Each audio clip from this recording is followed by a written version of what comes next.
আজকে নবরাত্রির তৃতীয় দিন।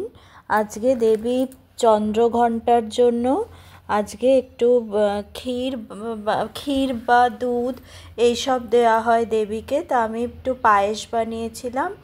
তা সেটা আরেকটা কথাও একটু আপনাদের সঙ্গে শেয়ার করব। তা এই আমার কাছের সবাই মোটামুটি জানে যে আমার শাড়ি খুব প্রিয়। আর আজকের এই শাড়িটা প্রচণ্ড মানে খুবই বিশেষ আমার জন্য। এই শাড়িটা আমার ঠাকুমার শাড়ি। তা আমার মা বাবা তো দুজনেই অফিস চলে যেত। আমি ঠাকুমা আর আমার 3 পিসির কাছে থাকতাম। আমার ঠাকুমা আমাকে স্কুলে নিয়ে যেত, স্কুল বাস থেকে নিয়ে আসতো। তা এই শাড়িটা আমার ঠাকুমার, তখনকার দিনের, এটা তসরের উপর ঢাকাই। তা এই শাড়িটা 1980-র শাড়ি। তা এই শাড়িটা পরে আজকে আমি এটা করছি। ভিডিওটা খুব যত্ন করে রেখে দিয়েছি। এটা পরে আজকে এই কিভাবে আমি এই পায়েসটা করি সেটা একটু শেয়ার করব এই আমার ঠাকুমার শাড়িটা পরে। তা আমি দুধটা নিয়েছি, একটু গুঁড়ো দুধও নিয়েছি। আর চালটা, গোবিন্দভোগ চালটা ধুয়ে রেখেছি। আর ঘিটা দিয়ে এই গোবিন্দভোগ চালটা আমি মেখে রাখি। একটু অন্যরকম বলেই এটা শেয়ার করছি, নয়তো পায়েসটা তো মানে সবাই আপনারা করেন, এটা দেখানোর কিছু নেই। এটা খুবই একটু অন্যরকম বলেই শেয়ার করছি। আর মানে আমার খুবই ভালো লাগছে যে আমি এই ঠাকুমার শাড়িটা এত যত্ন করে রেখে দিয়েছি। আর এত ভালো রান্না করতো আমার ঠাকুমা। তা সেটা আর মানে এই শাড়িটা আমার খুব প্রিয়। এটা আমি মানে খুব ভালো করে রেখে দিই। এটা পরে একবার আমি বেলুড় গেছিলাম। আর এটা আজকে পরে এই মায়ের জন্য এই ভোগটা রান্না করছি। এই প্রথমে চালটাকে ঘি দিয়ে মাখিয়ে রেখে দিলাম। আর আমি এই চিনি দিয়ে একদম পায়েস আমার করতে ভালো লাগে না। শীতকালে গুড় দিয়ে করি, নয়তো মিছরি বা বাতাসা দিয়ে করি। তা এই শাড়িটা মানে এখন এই তসরের উপর ঢাকাই কাজ করা শাড়ি তো এখন অনেক রকম বেরিয়েছে। এটা তখনকার দিনে ধরুন 1980-র শাড়ি। তা প্রথমে আমি এই হাঁড়িটার মধ্যে এই ঘি দিয়ে একটু কাজু আর কিশমিশটা ভেজে নেব ঘি দিয়ে। এই হাঁড়িটাও নতুন, এটা আমাকে ছোটো মা দিয়েছে ঠাকুরের কিছু একটা বানানোর জন্য। তাই এটা ভালোই, আজকেই আমি প্রথম এটা ইউজ করছি। এটার মধ্যে মায়ের পায়েসটা করব। ঘিটা দিয়ে ঘিয়ের মধ্যে কাজু আর কিশমিশটা অল্প একটু ভেজেই তুলে নেব। একটু অন্যরকম করে এই পায়েসটা করি বলেই আপনাদের সঙ্গে শেয়ার করছি।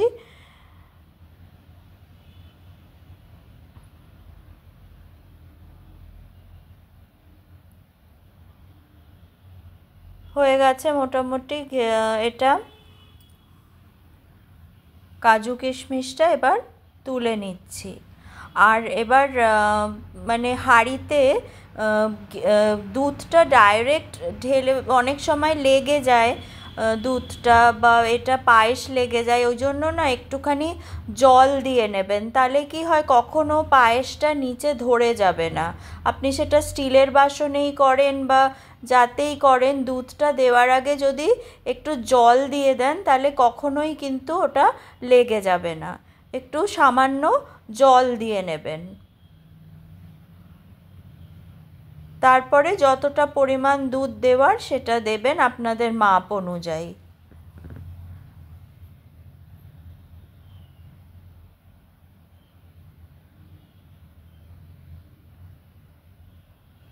এবার দুধটা ভালো করে ফুটবে।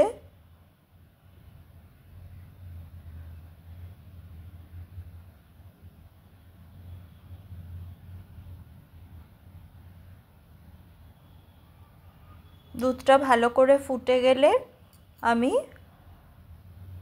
চালটা দিয়ে দেবো, ঘি দিয়ে মাখানো চালটা দিয়ে দেবো। ঘি দিয়ে চালটা মাখিয়ে রাখলে খুব ভালো স্বাদটা হয়। একটু এইভাবে করে দেখবেন।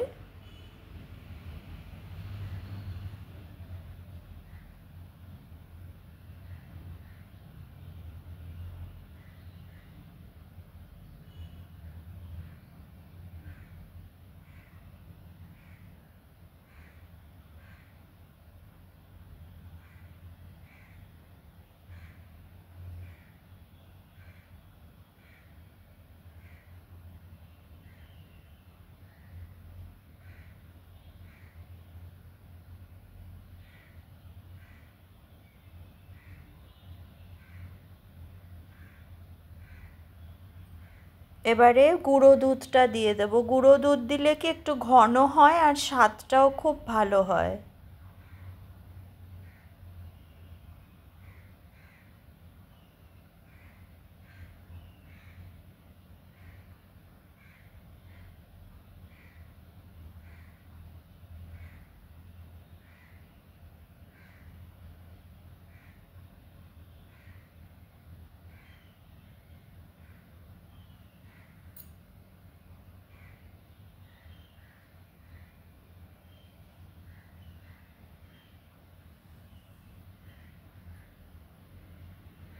এবার চালটা অনেকটা নরম হয়ে এসছে, এবার আমি কতগুলো এলাচ দানা দিয়ে দেবো। গোটাই দিয়ে দিচ্ছি, এলাচগুলোর মুখটা একটুখানি খুলে এলাচগুলো দিয়ে দিচ্ছি, ছোট এলাচ। তার সাথে মিছরি আর বাতাসাটাও দিয়ে দেব। শীতের সময় আমি গুড় দিয়ে করি, আর নয়তো মিছরি আর বাতাসা। চিনিটা খুব একটা আমি দেই না পায়েসে। মিছরি আর বাতাসাটা দিলে স্বাদটা একটু ভালো হয়।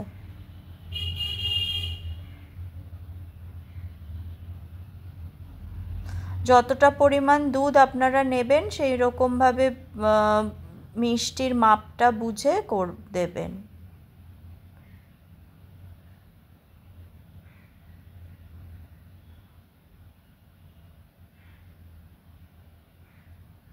এবার ঘি দিয়ে ভেজে রাখা যে কাজু কিশমিশ সেটা দিয়ে দেব।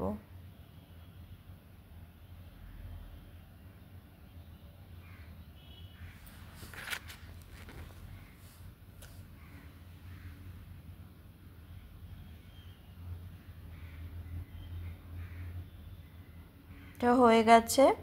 এবার আমি বাটিতে ঠাকুরের জন্য তুলে আগে এটা নিয়ে যে নেব, পুজোর জন্য নিয়ে যাব। একটু কিভাবে পায়েসটা করি একটু শেয়ার করে নিলাম আপনাদের সঙ্গে। কিছুই না, পায়েস তো সবার বাড়িতেই সবসময়ই হয়, জন্মদিনে হয়, কোনো কিছু শুভ কাজে, কিন্তু কী করে আমি করি একটু শেয়ার করে নিলাম। আর এই শাড়িটাও আমার মানে অনেক স্মৃতি বিজড়িত এই শাড়িটা, সেটাও একটু আপনাদেরকে বলে দিলাম যে আমার ঠাকুমার শাড়ি, সেই 1980-র শাড়ি, সেটা অনেক যত্ন করে তুলে রেখে দিয়েছি।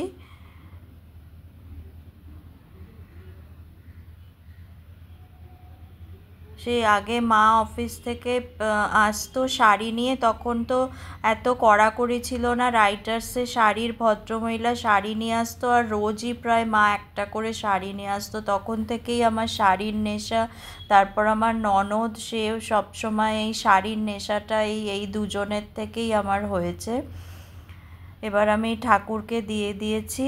আর আজকে ওই মানে দেবী চন্দ্রঘণ্টা নাম, আজকে তৃতীয় দিন নবরাত্রি, তাকে ক্ষীর পরিবেশন করা হয়। এটি আর দেবীর প্রিয় ভোগ, মানে যেটি পবিত্রতা, ভক্তি এবং প্রাচুর্যের প্রতীক বলা হয়, বা শান্তি ও সমৃদ্ধির জন্য আমরা তার কাছে আশীর্বাদ প্রার্থনা করি মাকে ক্ষীর দিয়ে। বা অনেকে কোনো জায়গায় সেখানে সাবুদানার ক্ষীরও দেয়া হয়। তো আমি এইভাবে আজকে একটু ফুল দিয়ে মোম দিয়ে সাজিয়েছিলাম। আর আমি একটু আমার এই যে প্রিয় শাড়িটা পরে সুন্দর করে সেজে মাকে এইভাবে ক্ষীর বানিয়ে দিয়েছিলাম।